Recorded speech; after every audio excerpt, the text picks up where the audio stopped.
Hey guys, today we got Smith Brothers, CRC Offshore Racing.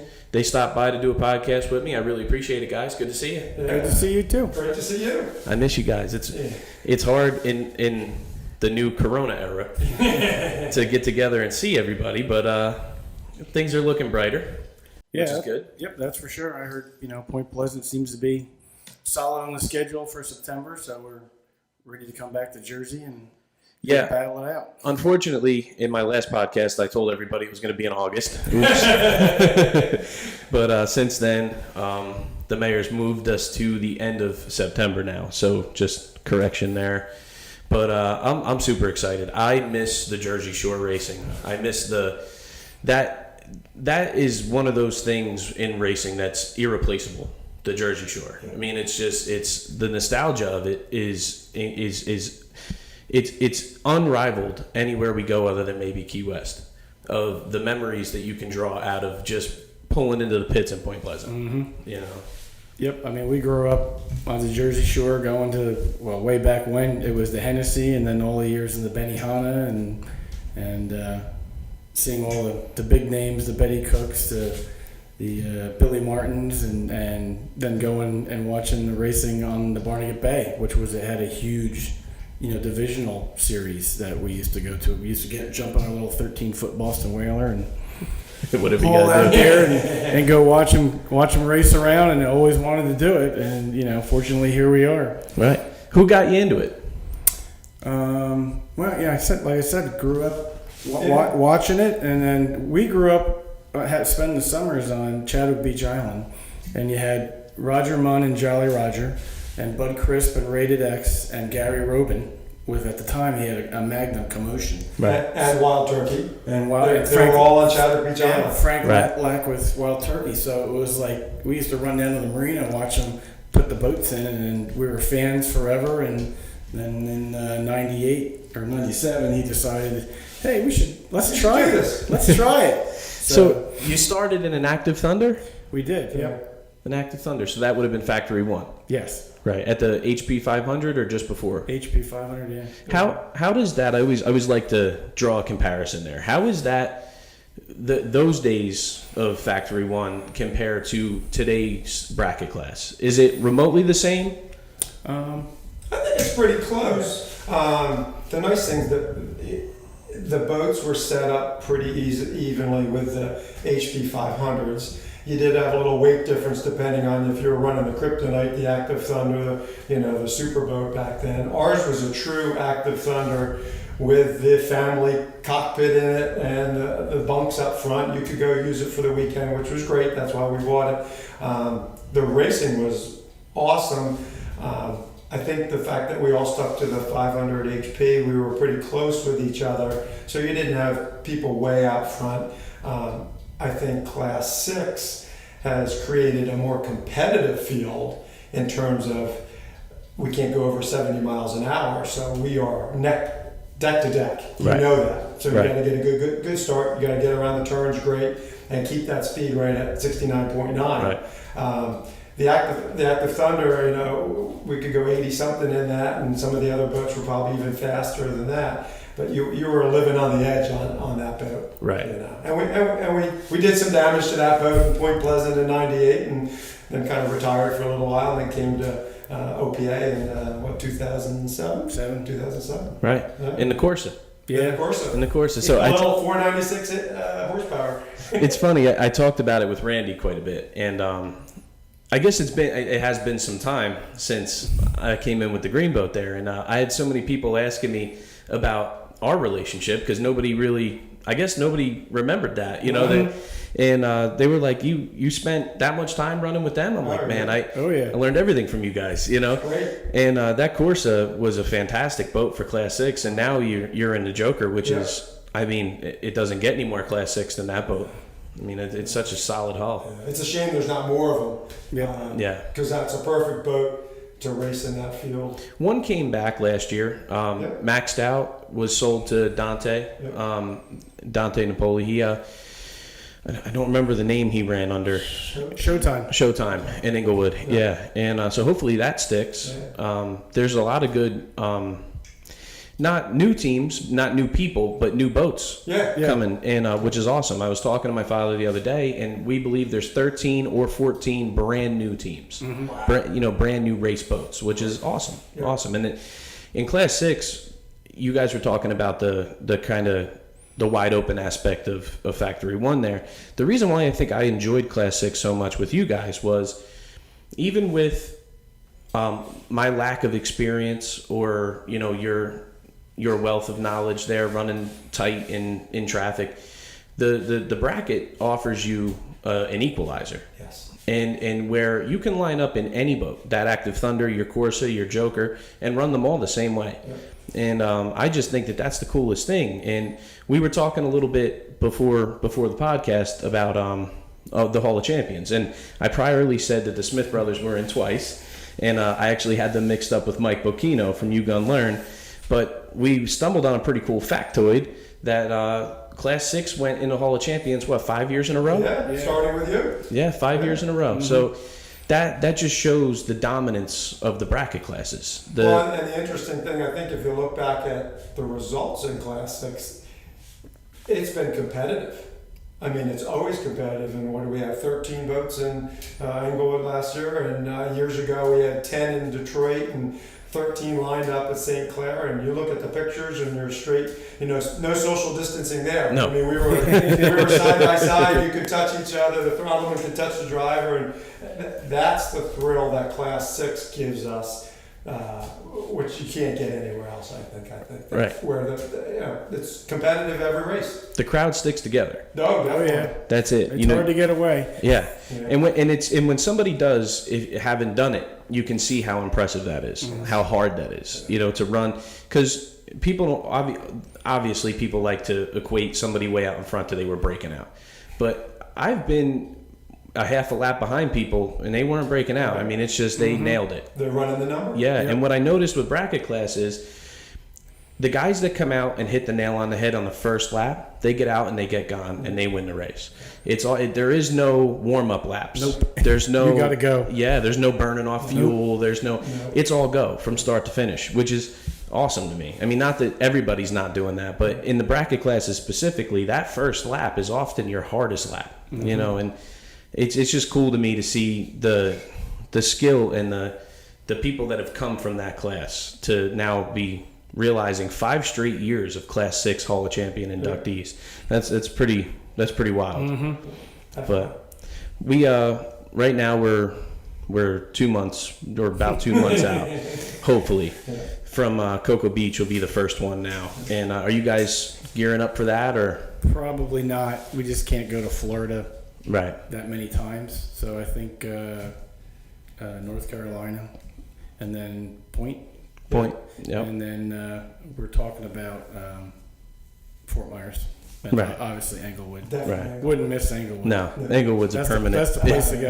If you're a fan and you like the sport and you want to take a vacation in November, Englewood is the place to go. Yeah, it really without is. a doubt. It's not the party scene of Key West, but there's something magical about that place. I tell everyone, and anybody who takes my advice and goes tells me I was right. Yeah. I just had Jeremy Bison in here from Tomahawk, and he said the same thing. His first time was this year, and he was blown away. Yeah. I mean, it's just the people are amazing, the town's amazing, and the race course, for as simple a setup as it is, offers Key West style racing in the sense that it's usually a lily pond on Saturday, and then you go out to get your brains beat in on Sunday. I don't know why, but it is. It's awesome. I love it. I mean, to me, that is the world championship. And it's great. It's an equalizer. So you got one day of nice calm racing, and the other day of some rough waves, and see who can hold on. Well, and we were able to put together a really strong boat count last year. 70. I actually had to look it up after the last podcast. It was 74 boats, and that's, to me, I don't understand how you could equate anything to a world championship that's not Englewood. Sure. I mean, that's just watching the starts. Every class was 7-8 boats deep. That's racing, man. Yeah. I thoroughly enjoyed that this year. But we actually have some of your sponsors here on the table, because I wanted to get into one of your CRC products that bailed me out multiple times. That's bailed out many people. So if you wanted to tell us a little bit about your sponsor there. Yeah, sure. CRC knew we were coming to do the podcast, so they sent some stuff over, and all of which we use all the time. The salt terminator is a big one we use, just because for flushing the motor out, for washing the boat, for washing the trailer. We pride ourselves in how our equipment looks. So fighting salt water on a boat is a never-ending battle. So that's kind of similar to Salt Away? Yeah, exactly. It's Right. basically a soap that neutralizes salt. So you mix it up, you can wash the boat with it. It neutralizes any salt on the trailer, and then we have a hook set up so you can flush it through the motor. Right. Because of course the salt, our motor is open cooling, so it's sucking salt water in and it eats everything up inside. So we like to clean it out after every time we You run have to. salt water. You have to. And the great thing with it is we can do it before we leave the race site. So Yeah, we can right. do it before, we don't have to wait till we get back to the shop. Yep. Right. Yeah, it's simple. We just mix there's a little mixer thing for it, and you just dump it in whatever. Right. Biodegradable. Exactly. You do it anywhere you want. Yeah. Yeah. Yep. That is an awesome thing. Yeah. And the 56 can there, I laugh every time I see one of those. I tell the story all the time about the time I was going to loan you my boat in Fall River. And I sunk it on you, spun it around and blew the drive off and sunk it on you. But I laughed because what took me out of that race initially was an MSD box that wouldn't operate correctly. And it was, normally they smell water and they shut off. I don't know what it is. They're supposed to be sealed, whatever. They smell water, they shut off. I sunk that boat all the way to the carburetor for a good amount of time. And we got back to the pits, and you handed me a box of that stuff. And in 20 minutes, that motor was running like it was brand new. It didn't rust. It did not. I mean, I covered the motor in the 56 can. And I laugh every time I see it. CRC makes some really awesome They products. do, and stuff geared towards boats. It's boat soaps and waxes, and like the 656 there. It's the same formula as Power Lube. Right. So, and same with the terminal cleaner, the electronic cleaner for cleaning off electrical connections and all that stuff. Because as you know, the water gets in everywhere. I don't care if it's supposed to be a watertight connection or not. It's gonna get wet. And I'll use CRC over anybody else just simply because they support racing. Yep. I mean, they've been with you guys for quite some time now. 8 years. Yeah, which is amazing. I mean, there's so many teams in offshore that could benefit from a good partnership like you guys have with CRC. And I just hope that continues in the sport with the momentum we have right now. It's one of those things where there may not be a lot of money involved, but the product that we're getting and the support from them just helps us. It means we don't have to buy stuff. I mean, a lot of people go looking for sponsors and they want a big check and this, and the sponsor's like, yeah, we don't do that, but we'll do product support. Right. And the product support, when you think about it, is stuff you don't have to buy, and we use it all the time. The salt terminator, the boat soap, and all the different products they have. So it saves us money from having to buy stuff. There have been years when they were able to help us out financially, and other years, depending on the economy, they weren't. But they've always supported us with product support. Well, this is a cool thing that I'm noticing. There's a shift in the thought process of sponsorship, and I truthfully believe that in today's world, sponsorship is not what it used to be. Yeah. It's not as easy to come by.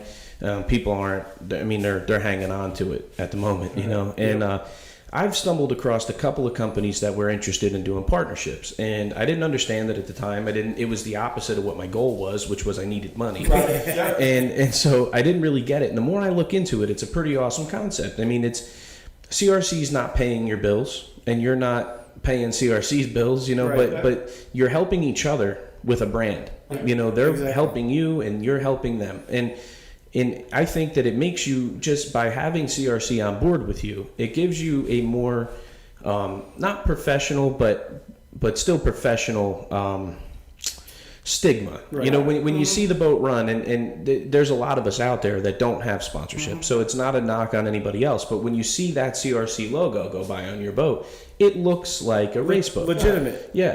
And that really helps. The sport is currently in a, we need legitimacy in a bad way. And one thing you have to remember, that marketing has changed over the last 20 years. So it used to be, Popeye's Fried Chicken was on the side of the boat. That was great. But companies like CRC and other companies also want you to see you on the web. They want to see your Facebook. They want to see little blurbs here and there. They're looking for hits on just the weekly picture of the boat flying out of the air, as much as the boat at the race site. Right. The boat at the race site's not going to just do it for them. You need to give them other, and Rich has been really good about that. And I know people are probably sick of seeing us on Facebook and stuff, but Rich does a good job of, okay, here we did, we were second place at Point Pleasant. We won the World Championship at Englewood. That's what they want to see. They want to see those little blurbs on the internet.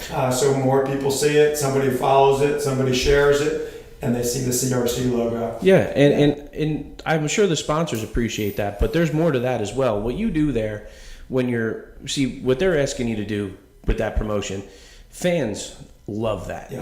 And I'm a fan. So when I'm not able to be at a race, last year I missed quite a few of them. I just had engagements home that I couldn't get away from, but it kills me that the live stream ends and then there's just nothing. Right. You're Yeah, hoping for you're done. hopefully there's some pictures that pop up, Right. or you're stuck trying to call everybody and they're not Mm-hmm. picking up because they're at the awards and you want to know what happened. It's like, and so I appreciate that. I'm sure your sponsors appreciate that, but most of all, I think the fans need Sure. that. And I'm loving the big social media push. Sure. It's so cool. I wish that was around 20 years ago. I mean, because it's just the access to content now is beautiful. Exactly. It really it's is. And it's easy. Yeah. You know, one of the things CRC does is they give us a couple cases of samples. So when we go to the parades and the block parties, we're giving out little samples of the 656 and, Right. and all their other stuff they make for the marine market, and the fans get to come away, go to the parade or the block party and come away with not just candy for the kids and checkered flags and hero cards and the other stuff everyone gives away, but they come away with something they can use. Something they can and use. hopefully now Yeah. they're going to buy. Yeah, and it's funny because we have people come I don't want to say just for that, but they come and say, "Oh, do you have any?" Well, And we do. Yeah, and we keep them for people. I make my rounds. Yeah, exactly. I make my rounds. I come get my can. But No, it's that's so been a cool. great relationship. It's been fantastic for us. Awesome. And something I guess you probably shouldn't flush your boat with there. Yeah. Yeah. This is a new one. In fact, I just picked this up on the way over. It's Rockabella. It's a vodka made in the United States, made by a company run by two ladies whose husbands were first responders, and they were in Jersey City. They both responded to 9/11, survived 9/11. It's my understanding the one, they were both captains in the Jersey City Fire Department. Lost his life later from 9/11 for reasons from that. I don't know the exact reason, Right. whether it was contamination or whatever. And the other lady's husband unfortunately had a heart attack after a 24-hour shift during the Christmas season. Right. So they started this company in their memory. It was something I think they were doing at home, making their own stuff with other people's vodka, which is why it's a flavored coconut, mango, pineapple. Sounds good to me. Unfortunately, we all have to drive home, so we can't. And proceeds from the sale go towards a charity they've started that supports families of firemen and first responders. Well, God bless them. It's not just, hey, let's just sell some stuff. There's a purpose to it. How do you say it one more time? Rockabella. Rockabella. So just like rock music, Bella. Right. So everybody at home, give it a shout. Somebody probably Italian, it probably means pretty rock or beautiful rock because it looks like it has a diamond on it. Right. But, Well, everybody give that a shot. That's a cool story. I like They're that. going to be on the boat at least in Point Pleasant, and hopefully going to do some more with them. They're a Jersey-based company that's trying to spread the word. And Are they going to get come? it out. Are they going to come to Point? That's their plan. They'd really like to come to some of the pre-race stuff and do some tasting and get the word out. Well, I look forward to meeting them. That's awesome. So, Well, I'm glad you got another one on board it's there. a That's new thing. So we're that's hoping awesome. it'll work out for everybody. great. That's so cool. That's the cool part about the 2019 season to this point is the exposure that the sport got in that short time Yep. was huge. I mean, I think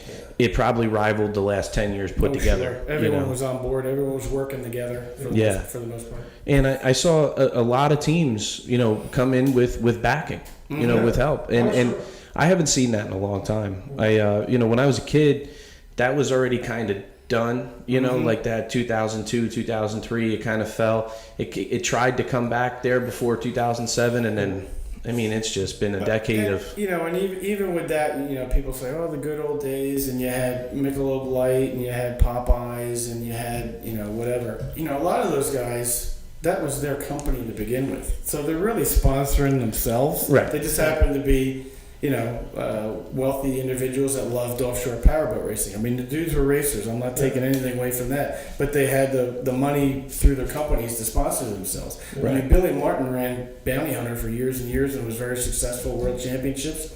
He never had a sponsor. It was Right. Bounty Hunter. Oh, you definitely don't need them. Michelob Light was Michelob Light for Joey Ippolito and then for Betty Cook because Bernie Little owned the boat. He was Florida's biggest Budweiser Anheuser-Busch distributor. So, there was sponsorship in the past, but it certainly wasn't like NASCAR, where companies want to get their name on a car. I got a little story for you. I know you were talking to Jeremy last week about how you got into it, how you got excited about it, but Howard Arneson, who we just lost last month or last week, I think, I was a 14-year-old kid sending out letters to boats, and he was all the way out in California, I believe, running the Arneson Drive boat. Yep. And it was a couple of weeks before Point Pleasant, and then sends a handwritten note back, said, "Come see us at the pits." Cool, 13-year-old. I go with my two buddies. He had to work. He had to work, so he couldn't come. I was working in New York City, so I couldn't come. Nicest guy in the world said, "Here's a shirt for all three of you. What are you doing tomorrow?" I said, "Well, we're staying we're at the beach." He said, "Jump on the boat for the parade." 13, 14-year-old kid, and the biggest race that you know of, and so we got pictures and drove around Point Pleasant on the boat back when it was Satisfaction and Betty Cook and Howard Arneson, and That's too cool. I was mad. Yeah, that's too cool. I still have a picture so I can bring that out and say, hey, that was me, not you. But yeah, I mean, and he went out of his way to be friendly to people. To make you feel like you weren't interfering with what he was doing. It was awesome. Right. Yeah. And we try to emulate that. Yeah. Billy Martin was the same way. I had a T-shirt and signed pictures from him, and he didn't know me from Boo. Right. He lived about a half hour away from where we did, and same thing. We'd send letters to everybody, Right. and get stuff, but really went out of their way to welcome us to the sport as kids, and we try to do the same thing. I mean, it means so much. You see dads or families walking with little kids, and they're just looking up, and they're like, "Oh my gosh, that's really cool." You have Dude, to you want to pay. come up in the boat? Say what? Life Come on changer. up. The Yeah, eyes get huge. Yeah. And it's so cool to pay it forward because I'm not too far removed from that, So it's so cool. Like one particular memory I have was that East Tawash race we did. The block party there, they had the coolest thing go on where the schools made it a project that the kids made their own scrapbook. That's awesome. So they had to find 20 teams, and then they had to go find the teams and get autographs, and they got extra credit if they brought it into school. So I just thought that was the coolest thing because all the kids were all over it. And I laugh. I put so many kids in my boat that the next morning we woke up to go to the driver's meeting, and me and my brother are standing there, and I think he asked me to grab something for him, so I went to grab it, and I'm like, man, what the hell's going on? I couldn't move my arm, and I'm like, oh man, I gotta drive the boat, So I'm not saying anything, 'cause you gotta, I don't want anybody to pick up on it, So I'm not saying a word. I'm just kind of sitting there, and then all of a sudden it dawns on me. I'm like, I picked like 200 kids up last night. But it's so cool. I'll do that anywhere. I'll do that anywhere for anybody because I truthfully believe that is what this sport's all about. Yes. I do. The It's pits not. are open. Come see us. Yeah, it's about sharing it with us. Yeah. It's not about us doing this and then you come see us. It's share it with us. Understand how cool this is because I think it's one of the last things you can still do that isn't super regulated. Yeah. It isn't. We have a great set of rules. We have a great safety plan everywhere we go. We really do have a great program, but it's not stepping on anybody. Yeah. Nobody's getting their balls broken over anything. I mean, it's you got to have the basics. Yep.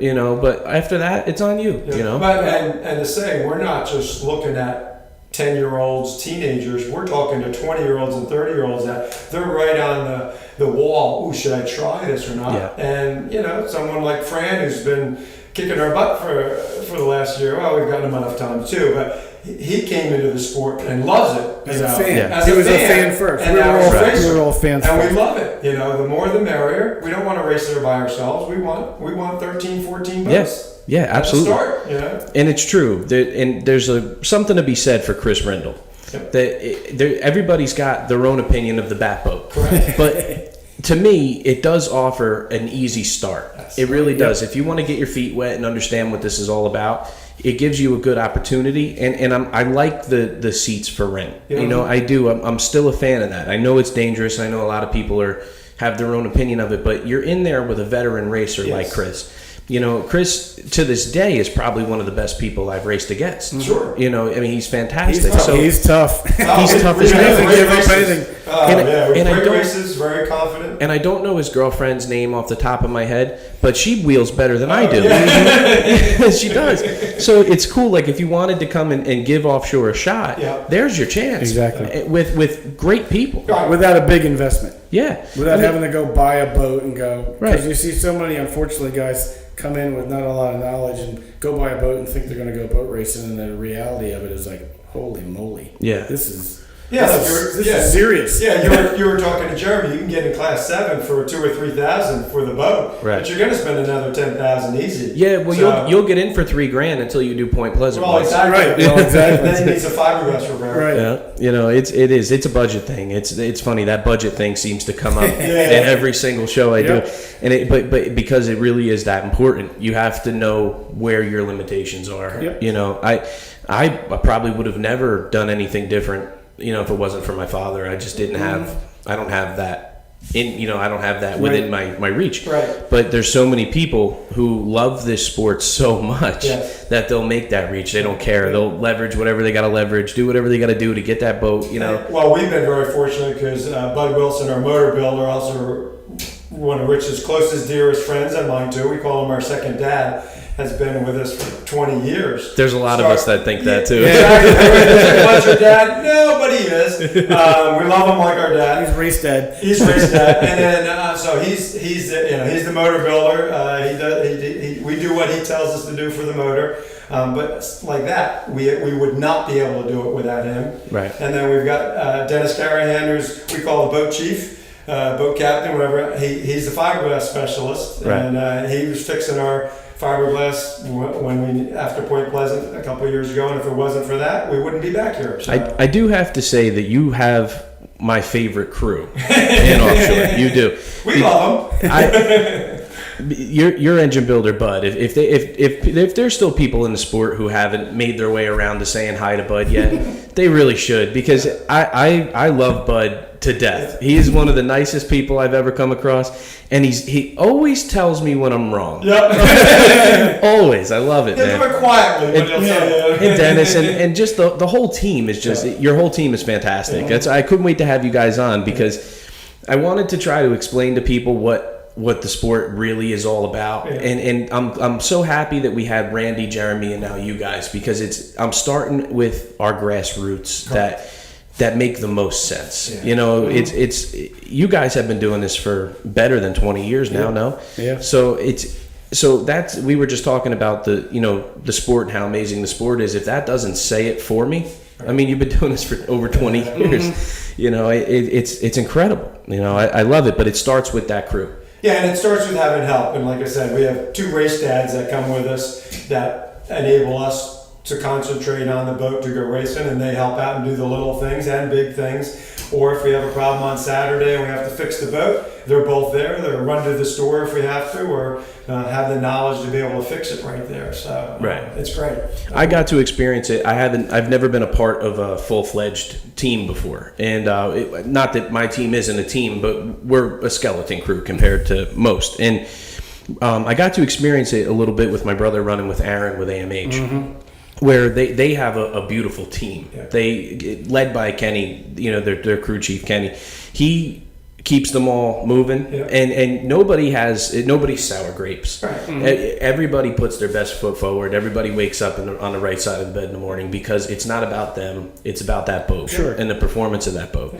And I it's the first I've seen up close seen it, and I'm realizing how cool that is. You know, like you guys and like them. There's so many great teams in offshore. Just to start listing would be out of control, but it's so cool to see the whole wheel work. Right. You know, it's really neat. And it might start as families like you and Anthony or Rich and I. There's so many families, but it becomes a bigger family. It becomes a race family. Yeah. And then you enjoy going to the races because you get to see your race family. Yeah. 6 or 7 times a year. We miss everybody. Yeah. I know. You know, even we had talked. You had mentioned our accident in Point Pleasant. We were so that was May, and we didn't come back until August, just to the races, and because we missed everyone. We went up the Fall River to be basically spectators because we just missed seeing everybody. Yeah. You know, And that's why now we got that going with this COVID. We haven't seen anyone since February. My God, it's so horrible. It's so horrible. I look forward to that February awards party almost like the day after it's over. Sure. I look forward to it again because I like Inglewood's over. We all go home, and I think everybody kind of does the same collective deep breath, like Decompress. We made it. I got some time, you know. But then it's only about a month later, and you're like, ready. Yeah, exactly. Where's the boat? Yeah, You know, so it's funny, man. It's so true. And I was worried that when I first started talking about this with Randy or Jeremy or now you guys that people wouldn't understand it. But the more I talk about it, I'm realizing everybody feels the same way. Right. Anyone who's a racer feels that way. Yeah. I mean, you want to be racing no matter how much work it is and how much it's nice to have a little break. You still, man, I'm ready to go. Well, and how funny is that I don't know. I've been around a lot of other types of racing, but this is really the one I dove into. Yeah. But I never saw people, like I know buddies of mine that race enduro and motocross and stuff. They don't like the people they race against. They hate them. Dirt track racing's like that too. They hate them. Security to turn 4, there's a fight. You know? Yeah, and they'll wreck each other and go crazy. I don't think I've ever seen that in boat racing. No, but let's go back to one reason why, and you don't mention your dad enough. I don't think his dedication and his love of the sport is infectious. Right. So it makes us want to go to a race because it's not like we're going to the race and if there's a problem, we're going to battle up against somebody who's just running a race and that's all we're worried about. He's worried about the race, making all the racers happy, and so we're safe and it's a good competitive race. And that's infectious. So it's a nice, relaxed family atmosphere. That's created. It's taken him 15 years, 16 years to do. To get everybody on board. I mean, and what he always says, man, I just wanted to have a place to go race boats with my friends. He doesn't have an agenda. He's not trying to make $1 million. But he's not trying to rule the world. He just wants to put on good events so everyone can have a good time. He's a bit of a unicorn. Yeah. Because and he really is. And I promise everybody watching this, I will have him on soon. He's the only person I've ever met in my life that loves anything the way he loves offshore. I've never seen somebody so dedicated to something.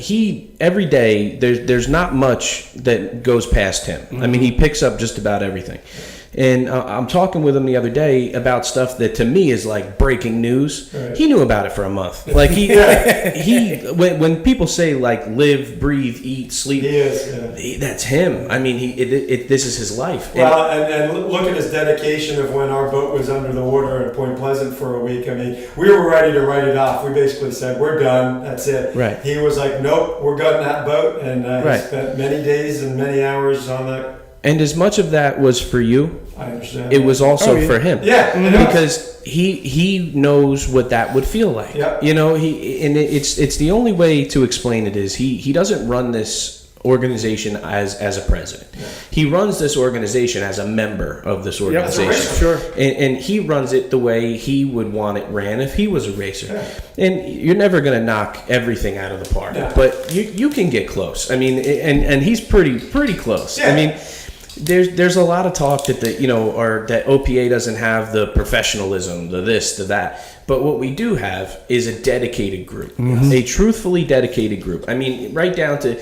D in registration. Yep. She might give you a hard time, but she loves you. Well, she'll give you a hard time loves because you did something wrong Yeah. and you waited to the last minute. But when it she's comes, been telling you. comes from a nice, warm, happy place. I don't know how it manifests, but she loves you, and it's so cool. I mean, Augie, Julio, Val. I mean, if you started going through, these aren't people that we found last year or the year before, or people that just wanted to tag along and see a couple of boat races. Exactly. They all helped us build this. I mean, everybody that's with us now was with us in the beginning. And they're not doing it for money. They're doing it for the love of the sport. That's it. They want to be around. They want to help the racers. They want to help the sport. Yeah, and it works. And it's like you said, the infectious love that my old man has for this. It rubs off. I think that's how I'm here. Yeah. You know, it's how I'm sitting here doing the show with you guys. Is from the time I was a little kid watching that boat run, there was a passion then. You know, there was, and my brother as well. I mean, my brother, I don't think anybody thinks as hard as he does about boat racing. I mean, I can sit in the shop and smell his brain burning sometimes, and it's just, it rubbed off on me. I mean, I had a different type of upbringing, and I love talking about this because it's so funny with my brother and I. I think my brother, when he was about 17, 18 and getting into boat racing, wanted to race. Right. You know, I was 11, 12 years old. I just wanted to know what you guys were talking about. I just wanted to be in the conversation. What propellers are you running? What motors in there? What are you doing? What does that mean? I just couldn't get enough information. I couldn't get enough time hanging out with everybody. I just wanted to be around and be part of it. Yeah. And you were talking earlier about Arneson taking you right in, right? I have that same story with Bob Oliver and Firewater. Okay. I was roaming around the pits, and Lily now races the Lily Sport Boats 42. That was Firewater.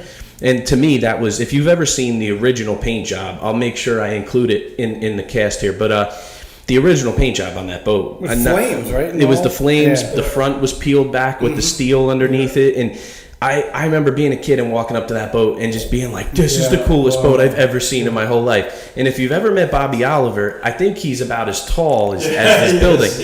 And he came and scooped me up, and he didn't know who I was. I mean, my dad was just racing this boat. Nobody knew who he was or anything. And he took me in a barbecue with him. He had me wearing a Firewater shirt. He basically kidnapped me, you know. And my dad finds me about an hour later, and he's like, get out of there. You know, what are you doing in there? Bobby's like, he's fine. He's hanging out. He's teaching me stuff. Right. So we had two different kind of starts there, and I think I fell more in love with how everything works. I fell more in love with the guys, the camaraderie, the organization, I bleed OPA. You know, I love what we do. And I think whereas my brother grew up just wanting to beat people. Yeah, he wanted to beat people. Yeah, he's going after the competition. Yeah, so it's so funny how the two, it's, you know, it's there's so many different ways to love this sport. Oh, sure. You know, and that's how I'm here. I mean, it's, you know, my dad, he runs the show, but he's the guy. Yeah. You know, I've had a conversation actually just recently with Mark Henderson about it. You know, that I couldn't see anybody else doing it. Yeah. You know, he jokes around with me, and I hope he's joking that one day, you know, you're going to be doing the drivers' meetings. You know? No way, man. It can only be you. It can only be you. So I appreciate that. I don't talk about him as much as I should, but he is the chief. Yeah, he is the chief. It's interesting you mentioned about people thinking it could be more professional, but if you look at all the groups previous to that tried to be professional, and I hate to use the word, like NASCAR, because it's a terrible comparison. It's horrible. They never worked. No. They had a little quick season or something, and then it just fell apart because it's just not that kind of sport. This isn't the sport where people are going to tolerate bullshit. No. This sport is supposed to be fun. People do this because we love this. Correct. Exactly. The second that changes, people bail. Yeah. It's too much work. I mean, look at what you go through to get your boat to a race, right? Any race, an easy one. Yeah, you didn't break anything. You did nothing. Yeah. And then you're going to get there and you're going to yell at me and you're going to be mean to me and you're going to give me attitude and you're supposed to be parked over there and you're parked over here and I'll just go home. Yeah, right. You know, it's the hassle. Yeah, and we're not about that. No, we're about fun. Yeah. Fun first. And competitive racing and, Yeah. and family. Yeah, and truthfully, I think it created a professionalism. Sure. Because Sure. it's funny, I watch when Smitty gets up and says something in the driver's meeting, you guys better do this today. Yeah. Everybody does it. Yeah. Because they're like, we don't want the fun to stop. Right. We don't want Smitty to be mad at us. Exactly. It's like dad's yelling at you. Yep, that's it. And he does. He has that. I'm not mad. I'm disappointed. Yeah. It's like, But no, it's been amazing. The roller coaster of 2019 was so much fun. But I think the highest high of it all is the partnership with P1. Mm-hmm. We deal with them constantly now, and I think the stars aligned. And my old man always says this: if it's meant to be, it'll happen. And he always says with Offshore, you cannot force it. If you try to force it, they push back. Right. You kind of just got to let it. And if you look at how that came together with P1, it was exactly that. Yeah. Nothing about it was hard. No. It just happened. Yep. It just real nice and easy. Yeah. It happened. There was speed bumps and stuff, Sure. but everybody gets along great. And I'm so excited to see, once we kick the COVID thing and we kind of get back to normal here, to see what these two organizations can create. Yep. Because there's no shortage of ideas. If you listen to Azam speak, he has a vision for this sport that is unparalleled to anything that I've experienced in the past. Mm-hmm. It's not a unrealistic dream to think that you can take this sport to the next level. Mm-hmm. It's not, and he's all about it. He's all about it. You see it in his work. I mean, and to now line him up with a guy like my father who just won't sleep until he accomplishes it. Right. I can't wait to see that grow. Sure. We just had a conference call the other day, and we're gonna actually have him on the show here with me and Smitty, and kind of wrap up what's been going on, and give some 1-2s on what we're expecting here in the near future, but ultimately to speak to the goal of these two organizations moving forward, because the potential is absolutely endless. Sure. Endless. Yeah. I mean, his work overseas that he does with the guys in the Middle East and the Class 1 teams and UIM and all that, it's so cool. Mm-hmm. There's no this is better, that's better, it's just cool. Yeah. It's another form of boat racing that is so neat to me, and it's no pun intended, but foreign to me. I mean, I've never seen it or thought that it could come here, or I mean, we've seen them try. I mean, the Qatar boats came with Sheikh Hassan, Sure. but no sustained activity. Whereas Azam is on, he's on the cusp. He's right there to really bring in that infusion to real life. And again, we talked about legitimacy, and his organization, through what they do, gives it legitimacy. It does. With the two groups working together, you bring boat counts and the legitimacy and then hopefully sponsorship Yeah. to get the thing to the next level. Need one big sponsor to give it that legitimacy, and it'll trickle down and get more sponsors. We're so close. Yeah, we are. We are so close. I was talking to Mark Henderson the other day, and I said the same thing to him. We're one phone call from big time. Yeah. Mm-hmm. Okay.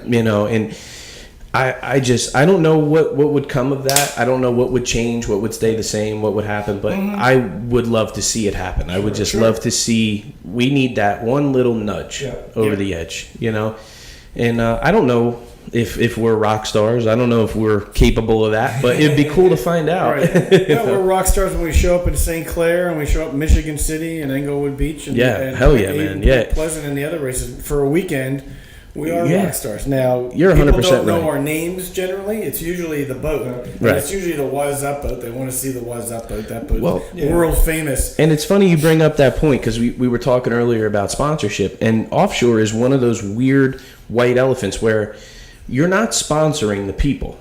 Like it's not, you're not sponsoring Nick Smith and Anthony Smith and Smitty and Rich and Pete Smith. You're sponsoring the Was Up Fountain, the Was Up Viper, the Smith Brothers Joker, and it's the boat. Yeah. It's the fans realize the boat, and then when they meet you, it's like that's what puts the icing on the cake. But they know the boat, so it's so cool when you're in that realm of sponsorship and where we are right now, where the organization needs a little bit of a push. You can brand it so easily. And I just can't believe that there hasn't been a big fish to come in the pond yet, you know? Because it really is. It's a blank canvas. Someday. Yep. Someday. Someone will realize it. Someday. Hopefully soon. Yeah. But we got, hold on one second. I can edit this part out. Are we okay? Mm-hmm. I saw you trying to get my attention. Oh, no. It's a lot hotter in here than it is up there, so. Oh, you had I the door open? was trying to. Yeah, we're good. Okay, awesome. It did help open up the window. Thank you. I mean the door. Yeah, appreciate it. It got, stagnant quick. It really did. All right, but I can jump that little part out. I just wanted to make sure I didn't have a camera shut off or anything. Nope, all good. All right. So what do we got? What do we got next? I don't know. What do we got next? What do we got Whatever next? we talked about. What do we got next? Class 6. Class 6. We got lots of boats coming. Man, I watch you guys. I mean, just from my prior, dealings with Class 6, I have to watch. I mean, every race I watch Class 6, and the one super cool thing about Class 6 is it seems like you get a new barnstormer every year, and whether it's sustained or not. I mean, I think the veteran aspect of that class eventually weighs in, and like with Fran and you guys and Mike, and you guys have so many races under your belt at that bracket that even if you had somebody come out of the box with some real hefty equipment, the veteran aspect eventually takes control. And I love that because Class 6 is the perfect example for what bracket class was intended to be. There's hardly ever a back-to-back winner. There's hardly ever That's tough. Yeah, I mean that is one of the most battle-tested classes, and with gentlemen. I mean, and I say this all the time when people ask me about racing, they think it's like this blood sport, Right. And don't get me wrong, that's awesome. Think that, Right. but it's truthfully, it's not. I mean, it's a dance almost, And I learned it from you guys how to get that line and shut that line down without hurting anybody and staying safe, and and that's what Class 6 has that in abundance. I mean, I jumped. Race. Yeah, I jumped in with Mike there in last year and the year before, and I felt right at home again. Sure. I mean, I wasn't uncomfortable running with anybody. You see so many of those. Not to knock them, I'm in the class now, but like Pro Stock V, there's a video at almost every single race site of two boats getting together. Sure. Right. And I just it's awesome, but Class 6 is not that. It's gentlemen, hard-nosed racing. You respect each other. Yeah. We want to beat them, but we're going to respect each other's space. And Which I had to learn from you guys. When I went to Class 5 there, the year after I left Class 6, Cohen introduced me to the other style of racing. And I love John to death to this day. I think he's probably, I had the most fun chasing that Y2K around, but it's different. I moved from that 70 to 75, from the 26 footers to the 30 footers, and I thought it was going to be no big deal. I mean, they're a little bigger. They might cover me in a rough, but it's 5 mile an hour. Right. It was a whole different world. Yeah. I mean, whole different world. And don't get me wrong, I thoroughly enjoyed it, but nothing like that turn 1 in Class 6 where it's actually like negotiating. Yes. It's skillful racing, not just bulldogging people around the course. Yep. Which I learned also changed when I got in Ray's boat with you guys in Ocean City. When you got me a little wet. Here he comes. He's trying it again. Well, I thought you forgot about that. It's been a couple of years. Excuse my Starbucks plug here. But it is hot in my podcast room today, ladies and gentlemen. You have to forgive us. Yeah, we have a couple new or old new boats coming back. We got the Nopper boat coming back, the Sutphin with Johnny Saris and his buddy Mike. Mike, Actually, he told me what the name of the boat. I wrote it down. What the boat was going to be. Oh, maybe I didn't. Anyway, and we got Brian Williamson from Perdition with his buddy Gavin. They're going to run the old liquid Courage? look at Courage. The Warlock? The Warlock. Yeah. Oh, that's amazing. Yeah, I love that boat. Then we got your old boat in the hands of The old green former machine. Liquid Addiction crew, Yeah. who have who've moved on to the same hull but different boat. Yeah. So I'm it should be a interested. hoot. I'm interested. I mean, obviously that's my old boat, so I'm going to be interested. But I'm really interested to see how they do because it is the same hull, but it's a little different with the extension box to having the gimbal bolted on the transom. The extension box will offer a little more bow lift than having the gimbal right on the transom in that boat. So they may like the way mine runs. I mean, mine runs over on it. Mine drives like a Porsche. It just doesn't have to get up and go like a Porsche. She's a heavy slug. But I'm curious to see how they do. It's heartbreaking because Jeff loves to send me pictures. He sends me pictures every day of nothing. I mean, he'll walk past the garage and take a picture and send it to me, and I'm like, I actually had a customer in here the other day that has an original '81 Carrera, and I'm like, dude, please, how much do you want? How much? I need it back. I'm coming, Class 6, I'm coming back. And it's funny because that's another thing that you grow attached to in the sport. We talk about the guys, the sport, everything, but the boat. The boat. Everybody forgets the boat. The boat, like the Viper on the wall behind me. My old man, if you offered him the winning lottery ticket, he wouldn't sell you that boat. He wouldn't give it up. It was too hard for him to get it. You can't get another one. Exactly. So it cracks me up because that is such a common theory in the sport that I can't replace that boat. No. But you could do a lot of other stuff. You finish your house. Your wife would be happy. Yeah, exactly. But nope, can't replace that boat.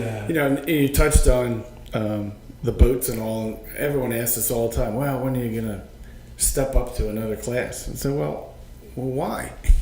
I hate the word entry level. People used to call Class 6 entry level. So like, well, you're supposed to run that and then move on to another boat. Well, what other boat would we go to? Honestly, it doesn't make. We can't run a 26-foot boat in Class 5. Right. It's just would not be competitive. So there's no reason to sell our boat and build a Class 5 boat just to go 5 miles an hour faster. Right. The next step would be, most likely, would be a Super V Light. Well, that's a whole different ball game than running a Class 6 boat. Yeah. But budget-wise. And we were talking budget. And it's a whole different ball game now. And testing-wise. And testing and just the whole thing. Now, a lot of guys can do that. They've done it successfully. Steve Papp, obviously, the Will Mama guys have transitioned from bracket, to those classes. But they're spending a lot more money than we are, or have. And that's it. To do it, That class was intended to be a pretty simple deal. I mean, the 525 runs forever. I mean, we've proven that. I mean, it's bulletproof. And running the 525 through the Bravo, you're tearing some gear sets up here and there, but nothing too bad. Yeah. But these guys now, like you mentioned Steve Papp, there's a guy that goes to a race, brings home a winning boat, and completely tears it apart. Like it was worthless, And they don't stop working. Right. And that's everyone. I mean, everyone in that class right now. And it's amazing to me that after, how long have those boats been in competition? 25 years? Yeah.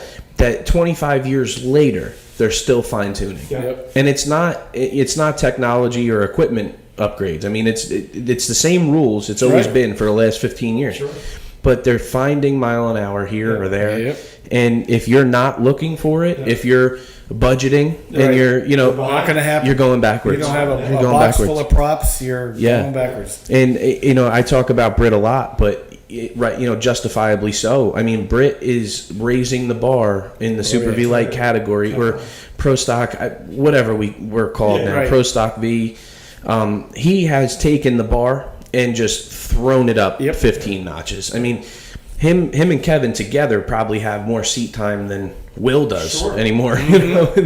So to run against guys like that, where seat time is a factor, which you guys can attest to, that to me is the challenge of that class. It is expensive. It's not what it used to be, and it is getting harder and harder. I mean, the guys are getting better and better. Look at what Britt and Kevin were able to do with their 42 running against Instigator. I talk about it all the time.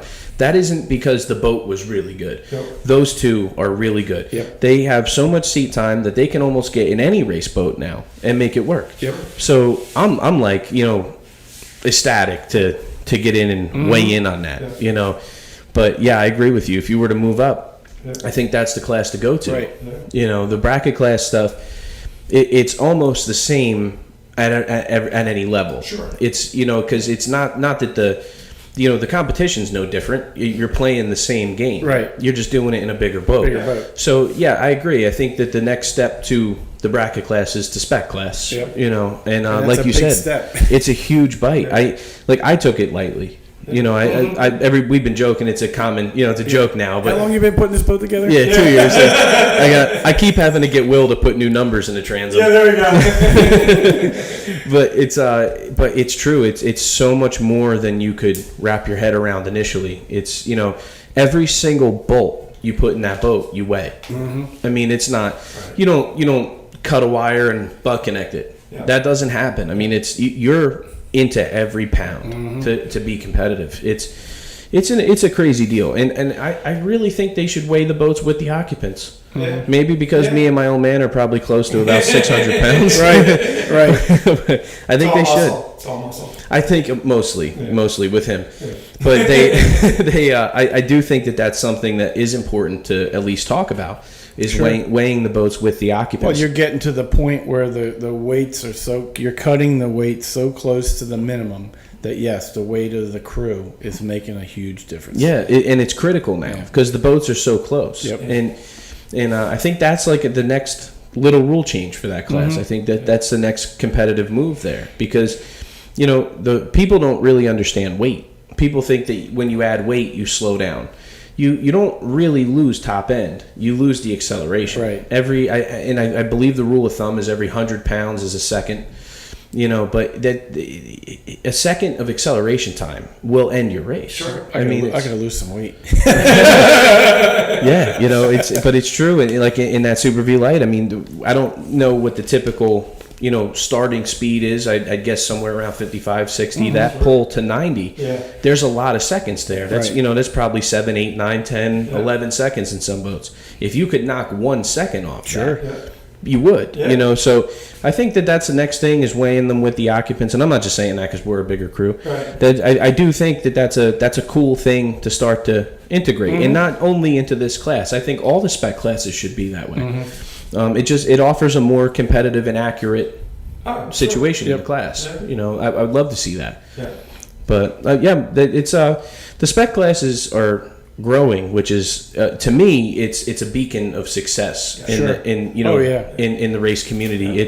That's the big bites. Yeah. That's when you see the $800,000-$900,000 super stock packages. And that's the show, and we understand that as racers too, and that's what P1's bringing. We need a show to show the fans. Right. The whether it's a podcast or on the internet or the TV show, we need those big boats to attract the people. Yeah. But then we need numbers, 74, 80 boats, whatever, Right. to make a race. Right. So it's great that those spec classes are growing. You know- so it helps us all. And I talk about it like this. I went to a bunch of drag racing when I was younger, and you go to the track and you see 600 cars. I mean, they're just everywhere. I mean, they're in a parking lot, they're in trailers, they're in restaurants, hotels. And then you watch that on TV when it comes out 2-3 weeks later, and the TV show shows you 30 cars. Right. So it's the same with any racing you see. Sure. They focus on the viewer friendly classes, but you need the meat and potatoes of bracket class because without that there wouldn't be the big boats. It wouldn't be much of a parade. No. And the big boats. I mean, how do you find this sport? Right. How do you, if you're a big money guy and you're chasing a bit of adrenaline, how do you find offshore? Yeah. It's word of mouth. It's that people come across it in the oddest ways. I mean, the more I talk to people, when you ask how'd you get in the sport, most of us will give you some kind of story about when we were a kid and got a ride in a race boat. Yeah. Some people will say, I had a buddy of mine that was like, come for a ride, and then I had to do this. Mm-hmm. You don't get those buddies without the smaller boats. Right. You don't get that interaction without the smaller boats. How many people are going for rides in Miss Geico? Yeah. Right. So to me it's the most important part of the sport is the bracket class. The show is the show, but the bracket classes are so important. Yeah. And they need more people like yourselves. They that are active with the promotion of the class, of the boat, of your competitors, of that's another thing that I think the sport needs and doesn't need is is more of the competitor interaction. Like, I laugh. Everybody thinks that Johnny Stanch and my father hate each other. Right. They really think that. Yeah. You know, and they're the best of friends, but everybody online thinks they hate Yeah. each other, Right, and they right. can't wait to It's a see. great show. And, Yeah. And they It's can't wait to smack talk. see. Yeah, I want to know who won. Was it Yeah. Stanch or was it Smitty? You Right, know, right. Stanch always has some kind of excuse. Right. Unfortunately, here you got the two boring Smith brothers against the other, and we're not that tight. But No, but you know. but what's cool, but what was awesome with it was, like, I remember racing with you guys. I would constantly make the joke. There's only room for one set of Smith brothers. Right, exactly. You know, unfortunately, only 3/4 of us are here right now. But I always made that joke, and it's funny because the fans dug that. The Yeah. fans, you know, your stand-up professionalism translates to my kind of just rough, you know, way out in front of stuff. You know, people, we play off each other well. Sure. And it's funny because when we were doing like the TV shows in like the 10 to 12 range there with the Amsoil TV shows, Yeah. I love that. Oh, like, to yeah. me, I Yeah. love going back and watching that Yeah. stuff. Yeah. And it wasn't like, you guys aren't boring. You offer an actual intellectual assessment of what happened. You know, Right. when they say, Rich and Pete, how was it out there? You don't go like me, the boat ran really good. You're talking Nobody about fell out. Yeah, you know, nobody fell out. I still have my helmet on. Yeah. Nobody, you know, what you do versus what I do offers the funniest contrast Which is great. for sponsors, for viewers, for Right. everything. You know, No one wants a cookie cutter. yeah, it's like, awesome. Like like NASCAR drivers have gotten other than Like the Yeah. Coca-Cola and Yeah. Poland Springs for the. yeah, Right. Other than Clint Boyer, most of them are all cookie cutter. You know, well, this Yeah. and everything, and you know, thanks to Coca-Cola and Starbucks and CRC. And Well, and Offshore is like Guacamole. the opposite of cookie cutter. Yeah, I mean, it's that's for and- sure. You got know. characters. Yeah, I mean, the funniest people that I've met in my life, I met at the boat races. Oh, I mhm. just, No doubt they're about it. hilarious.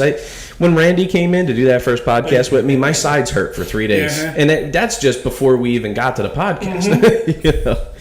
But it's awesome. And it's not just the drivers and Throttleman, it's their teams, like we talked about. Bud and Dennis and other people have members of their team that Yeah. they have personalities that you want to be around. Mhm. You know, so it doesn't necessarily mean it's the driver, the Throttleman of the boat. It's everybody. Yeah. There's a lot of, like, you know, I always use Scott Glockner as Yeah. an example. Yeah. Like, there's like the Tugget team is awesome all by themselves, but then you throw Scott Yeah. out there with his, you know, with the fireball Right. and just getting everybody going. I mean, that's what you need. You need the crew. You need the characters. You need the color. You know, I crack up every time I walk every time I walk through the pits at any race. I laugh all the way through the pits. Yeah. There's just knuckleheads doing knucklehead stuff Yeah. all over the place. Yeah. Yep. You know, Kyle and Jay are wrestling Randy over here, and you know who's Franny's beating up Bokino over there. Or, you know, it cracks me up, man. The guys are just so cool and so much fun, and I think that's probably why the fans enjoy it as much as they do. Sure. You elaborated to being a rock star when you pull in St. Clair, and that exactly true. I mean, that's when you go to St. Clair, Michigan. Rewind. My friends ask me, why do you go to St. Clair, Michigan? Okay. And I tell them, just get in the truck and come with me. Mm-hmm. You'll be like, what is this? Yeah. I mean, Right. you're driving through the cornfields, Yep. over the hills, down the corner. You know, all of a sudden you come into this little tiny town with water that looks like they Yeah. shipped it in from the Bahamas. The blowest Right. water Yeah. you've ever You know, seen. Yeah. and then every single store, and maybe this is just because I'm from New Jersey, but every single store you walk into, they're so nice. Yes. Yeah. They're so nice to Yes. you. Yep. They can't wait to see you. I mean, they Yeah. love the boat race. And even the people that don't love the boat race, at least joke about it. Yeah. Right. Yeah. Right.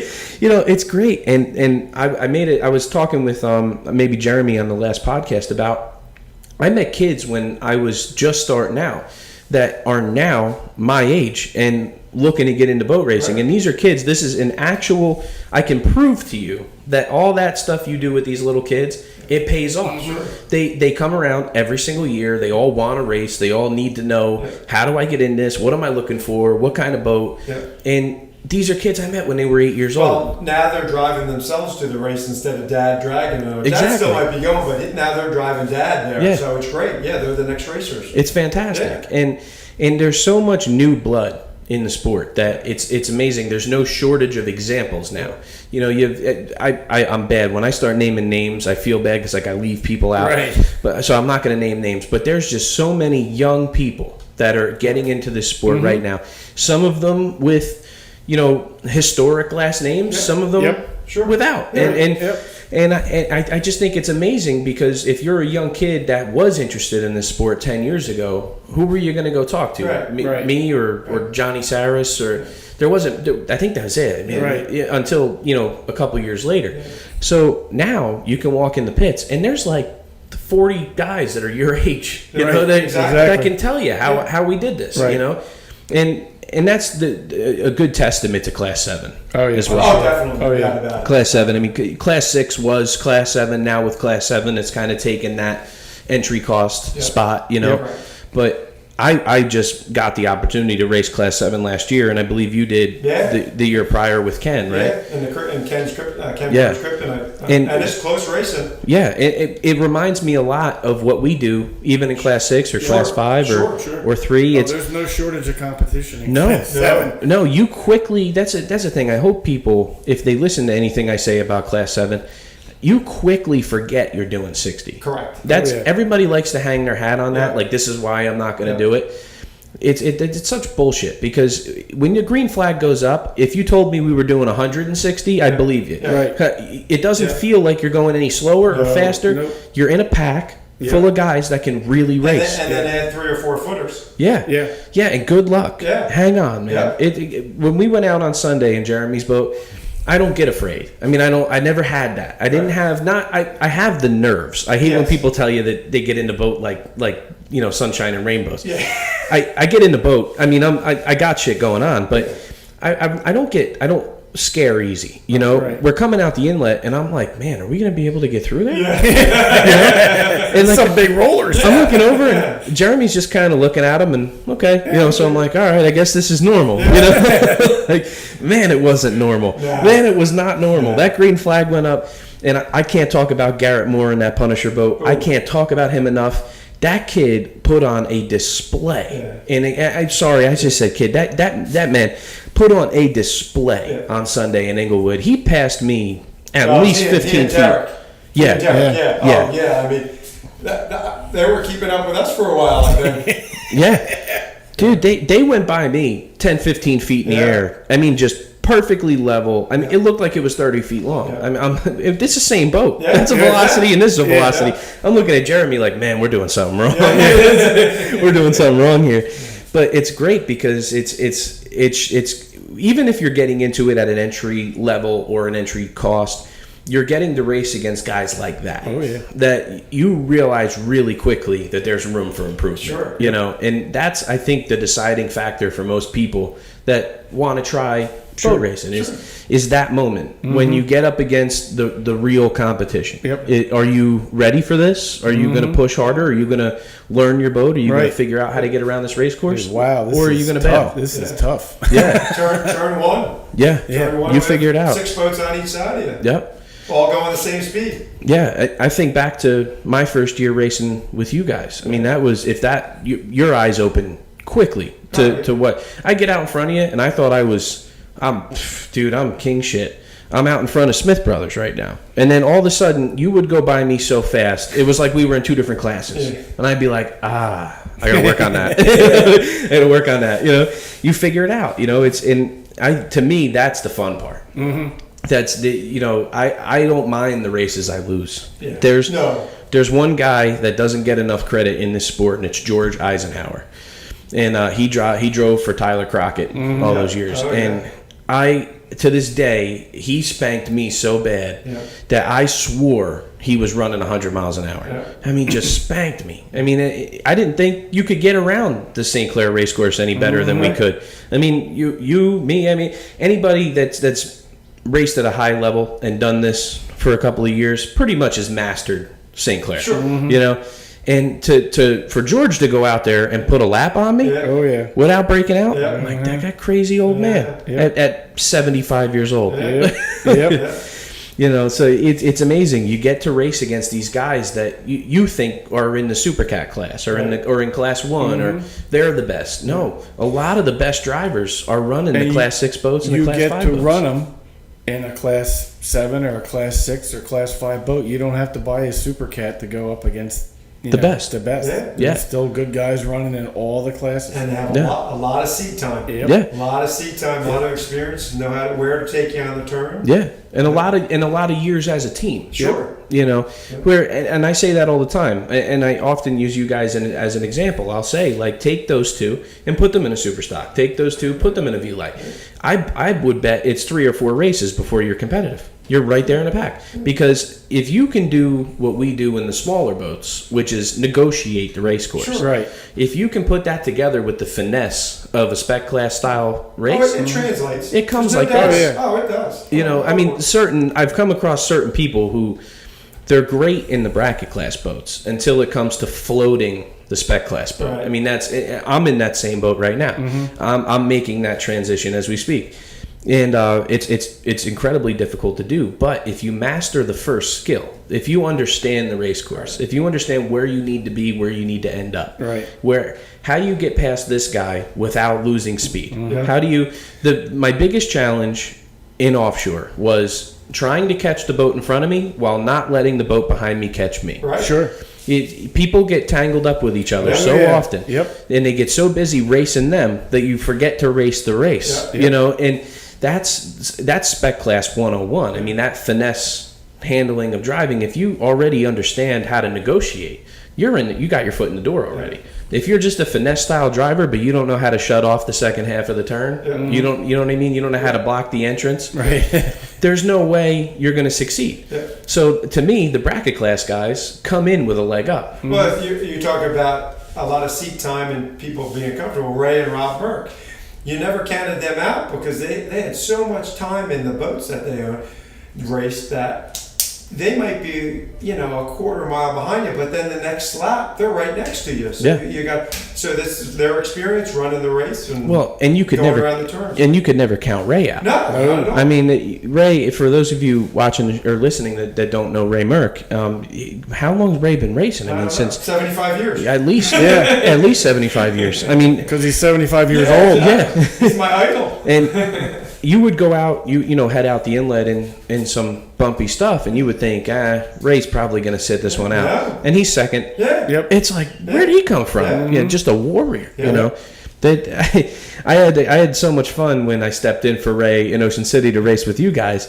But my favorite part of that whole day was when I got out of the boat. And I was walking up to Ray, and I wasn't sure what I was going to get, because I didn't win.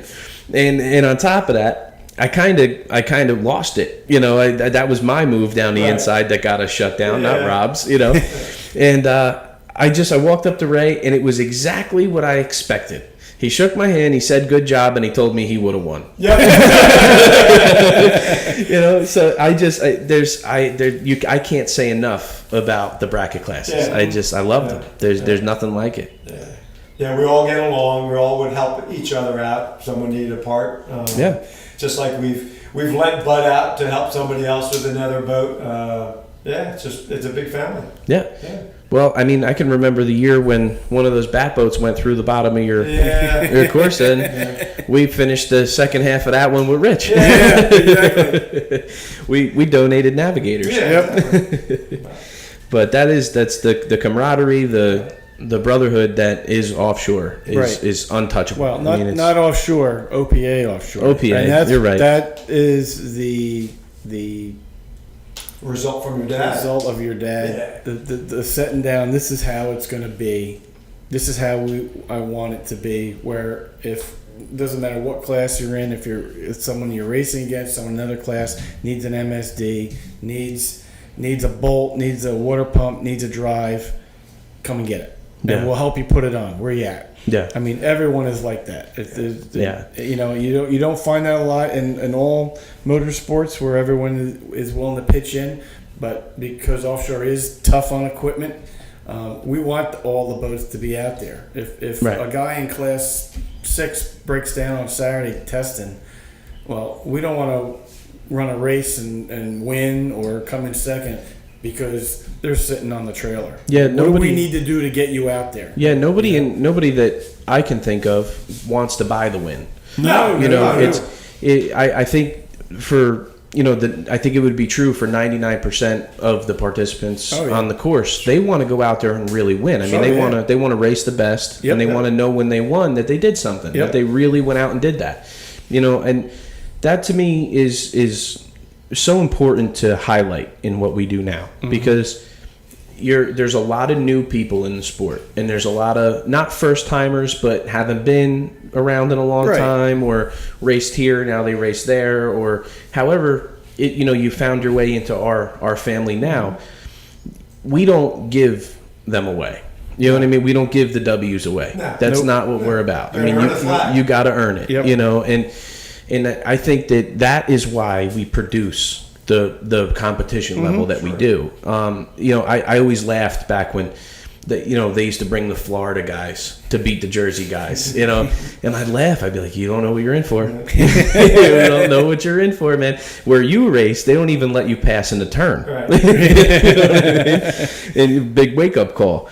And I think that drove they drove everybody up. I mean, Yep. it just brought the whole ladder, with it. The competition breeds the camaraderie, Right. Yep. because you want to get them out there, you want to race them, you want to win. Oh, yeah, The maxed out guys, you guys, Ray.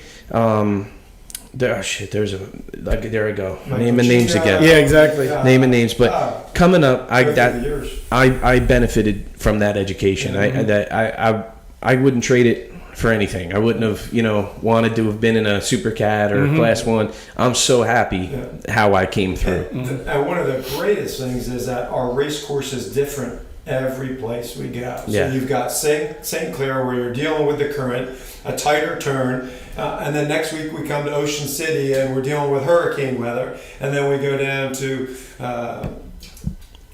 Point Pleasant, again hurricane weather. Then we go to a lake on Lake Apacon, and it's a smooth racetrack, but you got to watch your speed. If you were Fall River, we got to race around a lighthouse, Yeah, a bridge, Under a bridge. a sub, and a battleship. under a bridge. Yeah. Don't hit the battleship. Yeah. And then we go to 2 days in Englewood, where one day is flat and the next day It's is... two different oceans. Exactly. Yeah. It's Where'd that crazy. come from? So it's great. And it's funny because everybody, like, I just had a good conversation with somebody about Travis Pastrana coming. And to me, he's the first high caliber celebrity that I'm excited about. Sure. He's a a racer. He's a real racer. Yeah. And he understands, he comes from a world that I think is as close as you can get to what we do as far as a changing race Crazy course. people Right. getting in the boat. Yeah, I mean, motocross is it definitely a changing, Sure. course. I mean, it's Yeah. I mean, depending on who went through there before you, what line they were on, So here's a guy that's used to adapting to that. Sure. Went from that to drift cars, to trophy trucks, to NASCAR, and everything that this guy did, he moved into fluently. His success came not, I'm sure it wasn't easy, but it looks easy. easy, right. So I'm excited to see a guy like that, come in and try our ever-changing race courses. Sure. Yep. It doesn't matter if I ran St. Clair 100 out of the last 100 years, 101 is still going to be different. Yep. Exactly. Exactly. And that's the coolest thing. A lot of people say it, but they don't really understand that it's not just when we say the race courses are changing, it means that there's waves here and there's waves there. Every course we go to is different. We don't run a cookie cutter course. Nope. There's no set turn distance. There's it's all different. And truthfully, that dictates what you can and can't do on the course. Sure. And it's awesome. It provides a crazy, scenario for racing. And you might have boats on the course that are 20 miles an hour faster than you. Might have boats that are 10 miles an hour slower than you, and you have to navigate those too. Right. So Which I like. I do too. Yeah. I like. I know the common opinion is that the slow boats get in the way of the big boats or the fast boats. But that's not really racing then. I mean, if you guys have some experience in track style racing with, Right. Different classes on the same Yep. track, right? Well, to me, that's part of it. Right. It's not about who's really fast in this perfectly groomed section for you to be fast in. Who's fast all the time? Right. Who knows how to get in and out of traffic? Right. How to set up a pick? And I know it's not supposed to be legal. It's not supposed to happen, Right. but it does. It works. And Really? I like it. Never I been like it. wet. I like it, man. I do. I think having run the fountain for a couple of years now, I got a good understanding Right. of that now. And the closing rate is hilarious to me. I mean, it's When I get next to you, I go by you like this, you know? Right. But the whole straightaway leading up to that feels like 25 minutes. Right. I mean, it's like, man, are we going to get him before the turn? Yeah. And every time it's right there at the turn. It's like you think you're coming, but it takes a long time, man. It's hard to get used to. So I think we're going to run into a bit of that with, you know, like Superstock coming in at 21 boats, or Supercat is now up to like 13 registered teams. Sure. You know, where you're going to start to have the lap traffic aspect to these spec class boats, But that's cool. it's awesome. Yeah. I think it's so cool, and I think some of my favorite memories of being in the green boat is Ed's green boat passing me in Michigan. You know, like those tractor headers and that giant rooster tail. Yeah. I love that. Yeah. I mean, I just think that's the coolest thing. I don't understand why most people don't enjoy it, but I sure do. I think it's awesome, and it provides a good thing for the fans. I mean, the speed difference is huge for them, because I've always said this. I never understood why people are so fixated on those big numbers. They all the respect in the world to the straight line people, but like, I don't understand, like, if you want to say my boat did 193 miles an hour at the Lotto shootout, Right. cool, do it on a race course. Right. Do it with us. Well, You know, it's a totally different animal. Yeah, and I we mean, get it's- that all the time. How big is your boat? 26 feet. How much horsepower? Blah blah blah. How fast it go? We race at 70. Oh well, you know, mine will go 90, 85, 90. Right. Well, that's great. Do that in the ocean in 5-foot rollers off of Point Pleasant With us. with 13 other boats Yeah. next to you. With it's a us. whole different ball game. Well, and then people start to rationalize, you know. So I use this. I made this up years ago, and I'm trying to make it count. I always said that boat racing is like, if you ever seen Times Square and you see the mile long of yellow cabs, right? Imagine if somebody just dropped a boulder on your pedal and you had to drive, and there was no such thing as slowing down or hitting the brakes, or you had to find the hole everywhere. You know, there's no. Can you do that? I mean, does your boat, your 85 mile an hour Baja, does it do that? Right. I mean, you know, I don't know. I don't think it does. You know, and I love what they do, but I don't see the value to it to the fans. I mean, the fans, if the fans watched Turbine Miss Geico go by at 200 and then watched Piston Power Miss Geico go by at 155, can you tell me the difference? No. I mean, you really can't. So all you're doing by, you know, telling people how fast these boats are and pushing those numbers is making yourself have to work harder than you need to. I mean, I enjoy watching a Class 6 race as much as I enjoy watching a Class 1 race. Sure. And the lap traffic on the course of 155 to 70, or not that really happens. We don't put Class 6 on the same course as Class 1, but to see that speed difference, the variance between Class 6 to Class 1, to me is enough. I don't need to see the difference between Class 1 and 200. No. Right. I don't need that. Right. I think the speed really isn't the issue. It's irrelevant. It's irrelevant. I'd be happy if they said, "Well, we're going to race Class 6 at 60." I don't care, because it's just going to be the same thing. You have 13 boats going into the same turn at the same speed and battling it out. The speed really is not relevant to what we do. And you'll see more competition. Yeah. And I've said this: the slower you get in the bracket classes, the tighter the competition, because the less mistakes. Right. You know, you don't see.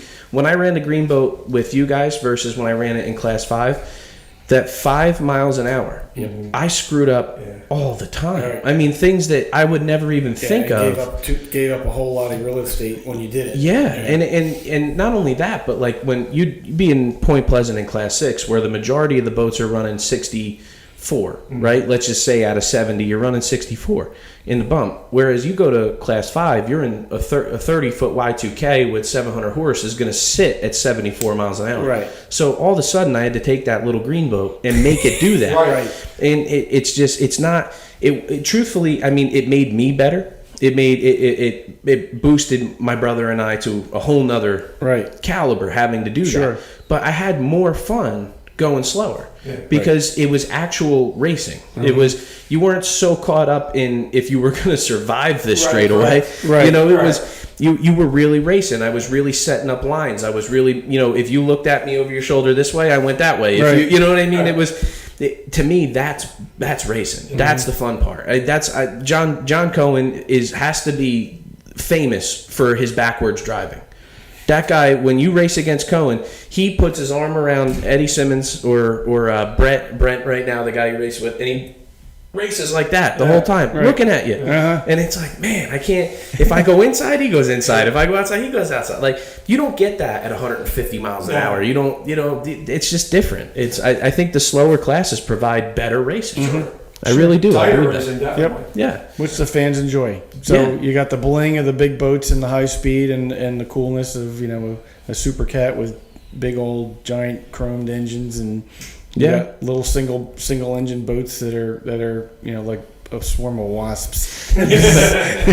But it's almost like if you're a NASCAR fan, you have the people who love the super speedways, and then you have the people who love your Richmonds, your Dovers, your Yep. Martinsvilles, Sure. they enjoy the pack, Right. Not that there's not a pack on the speedway, but Right. it's different, and I love the Dover downs. I want the swapping inside, outside, cutting each other off, hosing each other down. To me, that doesn't have to always be a bad thing. Right. I mean, I've been hosed down a million times, and I think out of all of them, I was mad once. It doesn't. It's not what it's about. And that's the other common thing that I wanted to touch on in this podcast that I think you guys could speak to. The whole it's your line thing. Like if you're in front of somebody and the other boat's behind you by anything more than one boat length, it's your turn. Yep. Right. And people don't all the way understand that. I talked to like friends of mine, especially over this past weekend. Father's Day down by us is a big deal on the Mullica River. It gets insane there. So talking to a lot of people I haven't seen or caught up with in a long time, and they all want to ask me about boat racing. And that's the one thing they always bring up is, what's that like getting cut off and hosed down, Uh-huh. And I'm like, basically, it's like looking in the garden hose to see if it's on. Yeah. And when's it going to stop? Or when can I see it? Yeah. Exactly. But somebody else is holding it. Yeah. It's the water hits you in the face, it hits you in the chest, and you just kind of follow it around the turn and try to find your way out of it. Yeah. But I never get mad at that. I mean, I'll take that. It's the whole cutting somebody off thing is such a perspective driven thing. I mean, like, I raced with you guys as tight could possibly be, and I've never had an issue. I've never had an issue with anybody. We never had an issue with you. No, I mean, And we've gone in the turns that we were probably, you beat us to the corner, by 3-4 feet. yeah. Hey, it was your turn. You It's were it. there first. Yeah. We got a little wet. And I think the common thing is you would have did it to me. Right. They would have did it to me. That being said, nobody's cutting anybody off and doing something unsafe. But No. again, if you get to the buoy first, it's the boat in front's buoy. Yeah. You who's following, you got to back off. If I'm following you into a turn and I know you're going to go to that buoy, why am I still in there? Right. I mean, to some extent, you Try got to different- blame the person that drove in there. Well, you drive know? a different line. Yeah. Yeah. You're not gonna. You're obviously not gonna get the buoy. You're not Yeah, gonna no. get the inside, and you already lost it. That's the perk package of being the leader. Yeah, You know what I mean? exactly. So I had a long conversation over the weekend about that. I wanted to touch on it because it's such a misconceived thing that people think that, that we're slot car racing, Right. and we're not. No, I mean, no. it's you're really running. Yeah. I think a bit of that too is the live stream doesn't catch the turns all that well. Yeah. No. It's pretty much a scanning setup. Right. They catch what comes by. Yeah. But I do wish that they could focus a little harder on the turns, especially on the starts. I mean, to show people what that first Right. turn's really Well, like. and the great thing is, we have different lines. My boat's going to take a different line than your boat, than Bocino's or Fran's. So every boat is taking a different line to that buoy. So Yeah. it's not like NASCAR where they're all trying to go in, wherever the rubber is, and we need to go our line to get around there the fastest. So, Yeah. yeah, Yeah, it's awesome. it's cool. But you guys got anything else you want to plug? No, we're plugged pretty good. That's it? I think we You're did all pretty right? good. Rockabella. Yeah, give Try it it out. one more Look time. up on Rockabella. Yeah. It's Rockabella, yeah. Yep. Look online. Give them a shout. I think that there's a couple places down in this area that are selling it. Like I said, they're trying to spread the word and get it out. So check. There's a website. I think it's rockabellabrands.com. Would you just read it on the back? Yeah. Yeah, I'll get it in a show one way or another. Yeah, check it out. And It's CRC. it's a cool story. They're going to give back to the first responders, which is always a good thing. Yeah, and especially the guys from 9/11, man. That's Yep. what a tough break, Yep. for those guys. And, And CRC, thank you for supporting boat racing and the Smith brothers for as long as you have. We appreciate it. yeah, us too. It's nice. Rich has tried really hard over the years to try to find a local sponsor for each race because the sponsors love the race going there, but they don't want a big investment for a whole season or something. It's just a way for them to participate Right. in the race.